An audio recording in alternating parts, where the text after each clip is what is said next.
হযরত ওমর নিজের খাদিমকে ডাকছেন, আসলামা আসলামা, রেডি হয়ে যাও, এক্ষুনি আমাদেরকে বেরিয়ে যেতে হবে জেরুজালেমের ময়দানে। আসলামা তুমি রেডি হয়ে যাও, উটকে রেডি করো। হযরত উমর কাপড় ঝেড়ে দাঁড়ালেন, নতুন পোশাক পরব, নতুন সুসজ্জিত হব, বিদেশের দাওয়াত পেয়েছি।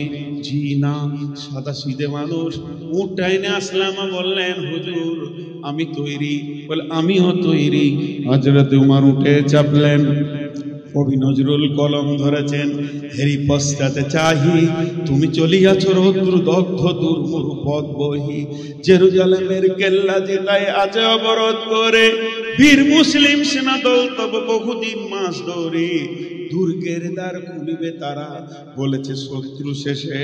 উমার যদি গো সন্ধি পত্রে স্বাক্ষর দেইয়েছে, হাইরে আদেক ধরার মালিক আমিরুল মুমিনিন। শুনেছে খবর একাই কিনতে চলেছে বিরামহীন। সাহারা পাড়াইয়ে ঝুলিতে দুখানা শুকনো কুব্জ রুটি, একটি মশকে এতটুকু পানি, খুরমা 2-3 মুঠি।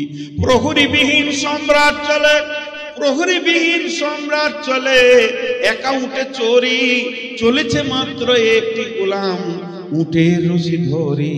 মরুর ঊর্ধ্ব আকাশে সূর্য আগুন বৃষ্টি করে, সেই সে আগুন ফুটে খৈশম বালুকার মরু বালুকার পরে।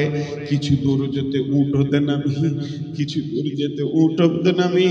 কহিল গোলামের ভাই, পেরেশান বড় হইয়াছ চলিয়া, এইবার আমি যাই। উটের রশি ধরিয়া অগ্রে উঠে বসত উঠে, তপ্ত বালুতে চলে যে চরণে রক্ত উঠেছে ফুটে। গোলাম 2 হাত ধরে চুমি কাঁদিয়া কহিল, ওমর এ আদেশ করেন কেমনে আপনি? গোলাম রহিবে উটের পিঠে আরাম করিয়া বসি, আর খেটে যাবে খলিফা উমর ধরিয়া উটের রশি। খলিফা হাসিয়া বলে, তুমি জিতে গিয়ে বড় হতে চাও ভাই, এমনি চলে। রোজ কিয়ামতে আল্লাহ যেদিন বলিবে উমর ওরে, কলিনি খলিফা মুসলিম জাহানের তরে সুখ তরে তোরে। কি জবাব দিব, কি করিয়া মুখ দেখাবো রসুলের ভাই? আমি তোমাদের প্রতিনিধি মাত্র, মোর অধিকার নাই। আরামে সুখের মানুষ হইয়া মানুষের নিতে সেবা। ইসলাম বলে সকলে সমান, কে বড় ক্ষুদ্র কে বা। ভিত্ত ধরিল উটের পিঠে, ভিত্ত চড়িল উটের পিঠে, উমার ধরিল রশি। মানুষে স্বর্গে তুলিয়া ধরিয়া ধুমাই নামিল শশী। মাত্র 2টি লোক, যেতে যেতে যেতে একবার উমার একবার গোলাম, একবার উমার একবার গোলাম। যেতে যেতে জর্ডান নদী চলে এসেছে। নদীটা পার হয়ে গেলি জেরুজালেম ঢুকে যাবে। পালা পড়ে গেছে, গোলাম থাকবে উটের পিঠে, আর গোলাম উটের রশি ধরে হাঁটবে। হযরতে উমর জেরুজালেম শুনতে পেয়েছে, বিরাট সাম্রাজ্যের মালিক মদিনা থেকে আমাদের দেশে আসছে। সৈন্য সামন্তকে পাঠিয়ে দিয়েছে, বর্ডারে যাও, স্যালুট করবে, সম্মান করবে, আদব জানাবে, তানজিম করে নিয়ে এসো। এবারে গেটে দাঁড়িয়ে আছে যেই উট আর ভিত্ত, 2 জন এসে হাজির হলো। কোম্পানি মেজর একটা স্যালুট মেরেছে, আদব নেবেন জাহাপনা, আমাদের দেশে আসার জন্যে আমরা ধন্য হয়েছি, আপনাকে সুসংবাদ দিছি। তখন গোলাম এমনি করে হাতটা করে নিয়ে জোর হাত করে চোখের পানি ছেড়ে দিয়ে বলছে, ভাই আমাকে কেউ স্যালুট দেবেন না, আমাকে কেউ আদব দেবেন না। আমি আদবের স্যালুটের যুক্ত নয়, শুধু আমিরুল মুমিনিনের হুকুম, তাই আমি উটের উপরে বসে আছি। আমি আমিরুল মুমিনিন নই, আমি নির্বাচিত খলিফা নই। যিনি উটের লাগাম ধরে হাঁটছে উনি হলেন উমর, খলিফা উমর রাদিয়াল্লাহু আনহু। কোম্পানি মেজর তো আফসোস করছে, বহু বাদশা দেখেছি, প্রধানমন্ত্রী দেখেছি, কিন্তু পরিপূর্ণ মানুষ দেখিনি। আজকে একটা মানব দেখলাম, জানটা ঠান্ডা হয়ে গেল। মানুষ কাকে বলে? আদবের সঙ্গে নিয়ে গেল গির্জাতে, বিরাট গির্জা, দেশের ওইটাই পার্লামেন্ট, অত বড় গির্জা। 2 সন্ধিতে বসে আলোচনা করছে, আপোষের মধ্যে কুশল বিনিময় হচ্ছে, কেমন আছেন, কেমন করে এলেন।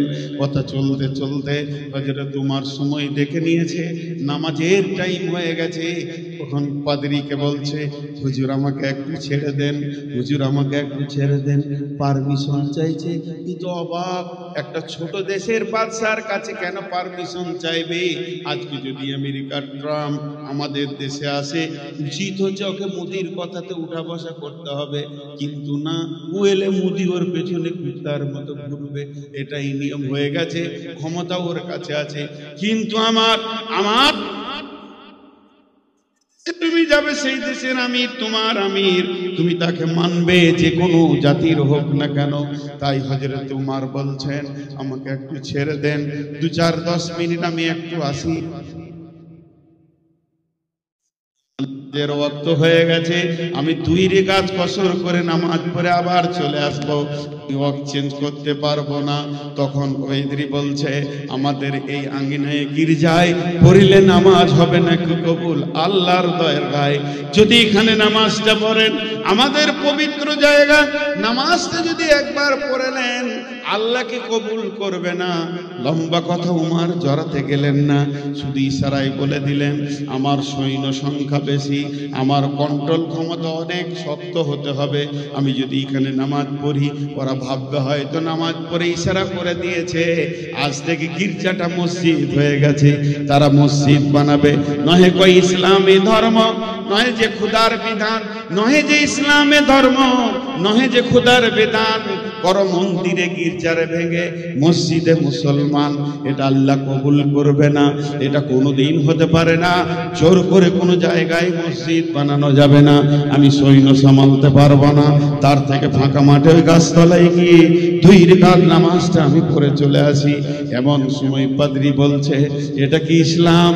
এটা কি রসুলের ফরমান? বলে হ্যাঁ, এটা ইসলাম। ইসলাম এটা আদর্শ দিয়েছে, এটা রসুলের ফরমান।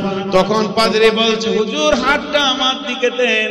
হযরত উমর হাত বাড়িয়ে দিলেন, পাদ্রী হাতটা ধরে বলছেন, আশহাদু আল্লা ইলাহা ইল্লাল্লাহ ওয়া আশহাদু আন্না মুহাম্মাদান আবদুহু ওয়া রাসূলুহু। কোনো তলোয়ার বের হয়নি, কোনো বোম বারুদের দরকার হয়নি। রসুলের চরিত্রে কত মূল্য ছিল, একটা স্যাম্পল যে গোটা জেরুজালেমকে জয় করেছে। মুসলমান,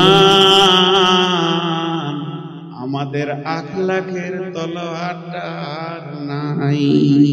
মুসলমান মাতাল, মুসলমান লজ্জা, মুসলমান জুয়ারি, মুসলমান সুদারু, মুসলমান নারী মারে, মুসলমানদের মেয়েরা মেলার মতো জালসাতে ঘুরছে, এনজয় করছে, দোলা ভাইয়ের সাথে শালি ঘুরছে, শালিকে নিয়ে দোলা ভাই ঘুরছে, আর শালার বউকে নিয়ে দোলা ভাই ঠাট্টাই আর কি করছে। আখলাক গুলো ভিজিকিচি হয়ে গেছে, আখলাকের দড়ি কেটে চলে গেছে, আখলাক নামে তলোয়ারটা ভাঁতা হয়ে গেছে। আমাদের কাছে নাই আখলাক, যার ধারের বিনিময়ে বিশ্ব জয় করব।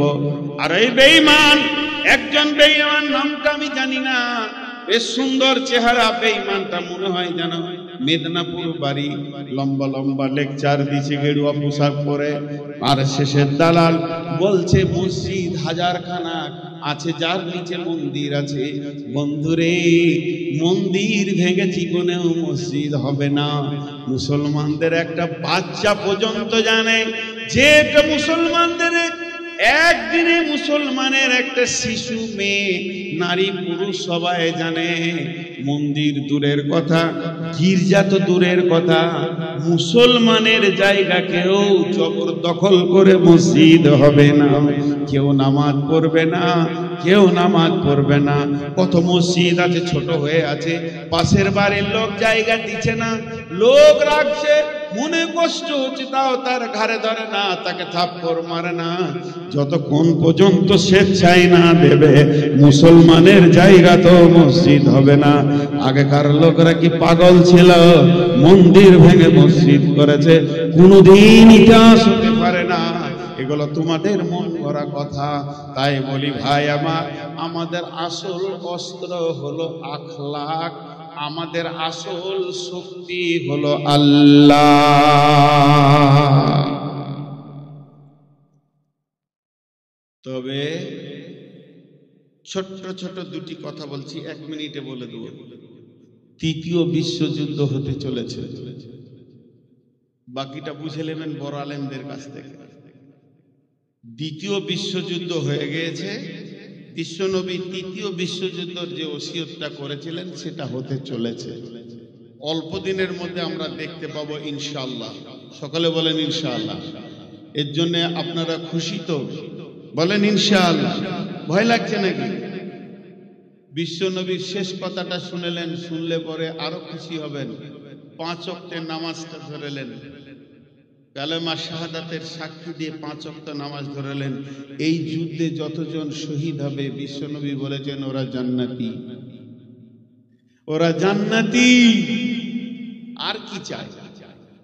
আর কি চাই? অতএব খুব পৃথিবী আর মনে করেন না যে সব জিনিস আগের পূর্বের মতো সুন্দর হবে, বরং একটা লোকের বয়স যত বাড়বে তার শরীরে রক্তর ক্ষমতা কমবে, রোগের ক্ষমতা বাড়বে, পৃথিবী ধ্বংসের শেষ লগ্নে চলে এসছে। অতএব এগুলো হবেই হবে, এর জন্য রেডি হয়ে যান। তবে একটা কথা জেনেলেন যে সরকার আজকে আমাদের মাল কুক্ষিগত করেছেন। আবরাহা বাদশার খবর যদি থাকে তো আপনি বুঝে নিয়েন। আবরাহা বাদশার খবর যদি আপনার কাছে থাকে তো ভালো। তবে একটা কথা জানেন, বড় বড় এই যারা আরএসএসের ছেলে, মেধা ছেলে, তাদেরকে কিন্তু কোরআন হাদিসের তালিম দেওয়া হয়েছে যে মুসলমানদের কোন জায়গাটা ধরলে ওরা কাবু হবে সেটা। তো ওরা রিসার্চ করে পেয়েছে বিশ্বনবীর এই হাদিসটাকে, যে আমার উম্মতের ভিতরে যখন অহান রোগ আসবে তখন ওরা দুর্বল হয়ে যাবে। এই অহান কি? সাহাবীরা প্রশ্ন করলেন অহান কি? তা আল্লাহ রাসূল বললেন হুব্বুদ দুনিয়া কারাহিয়াতিল মত। দুনিয়ার পেছনে এরা মেতে যাবে আর মতকে ঘৃণা করবে, মরতে চাইবে না। আর সাহাবীদের ছিল কেমন? মরতে চাইবে। ইয়া রাসূলুল্লাহ আমাকে বানান, আমাকে কমান্ডার বানান, আমি সেনাপতির কাজ করব। কিন্তু আজ আমাদের কাছ থেকে ওইটা চলে গেছে। চলেন রিপিয়া, আমি আপনাদের আজ এই বক্তব্যটা এখান থেকে শেষ করছি, দ্বিতীয়টা ধরছি। টোটালটা কি পেলেন? টোটালটা পেলেন আমাদের যত সুন্নতের ভুল ত্রুটি আছে এগুলো আমাদেরকে আগে মারতে হবে। আর দ্বিতীয় কাজ করতে হবে আল্লাহর হুকুমের উপরে চলে এসে আল্লাহকে নিজে করতে হবে।